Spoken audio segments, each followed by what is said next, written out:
சிறு குழந்தை ஏதாவது ஒரு சாக்கடைக்குள்ள விழுந்துருச்சுன்னு வச்சுக்கோங்க, அந்த குழந்தையை பராமரிக்கிற வேலையில இருக்கிற வேலை செய்கிறவங்களுக்கும் அந்த குழந்தையின் தாய் அதை பராமரிக்கிறதுக்கும் வித்தியாசம் இருக்கும். தாய் எப்படி தூக்குவாங்க, அதை தூக்குன உடனே என்ன அழுக்கு இருக்கோ அதெல்லாம் பார்க்காம அன்போடு அணைத்து தூக்கும். இதை போலதான் கடவுளாகிய தேவன் உங்களை என்னையும் தொடுகிறது சும்மா தொடலைங்க, ஒரு மனதுருக்கத்தோடு. இன்னைக்கு என்ன சூழ்நிலை இன்னைக்கு வந்திருந்தாலும் உலகம் உங்க நிலைமையை பார்த்து சில நேரம் பரிதாபப்படலாம், அருவருப்பு படலாம், கிட்ட வர்றதுக்கே பயப்படலாம், அதில் மாட்டிக்குவோமோ என்று நினைக்கலாம்.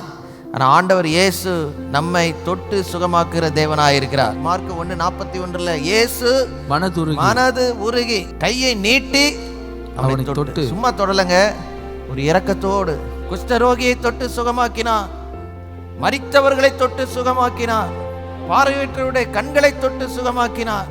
இப்படி ஆண்டவர் இயேசு ஜனங்களுக்கு தொட்டு சுகம் கொடுத்தது ஏராளமான விதம். இன்னைக்கும் சரீர பிரகாரமாக நம்மோடு கையில் ஆவியா இருக்கிறார். இந்த இடத்துல வசனத்தை பேசும் பொழுது கர்த்தர் உங்களை தொட்டு கொண்டு இருக்கிறார். உங்க வாழ்க்கையில் இருக்கிற பிரச்சனை நீங்கும், உங்களுக்கு இருக்கிற போராட்டம் மாறும், உங்க குடும்பத்தை அலக்களித்து கொண்டிருக்கிற அசுத்தாவின் கிரியை நீங்கி போகும்.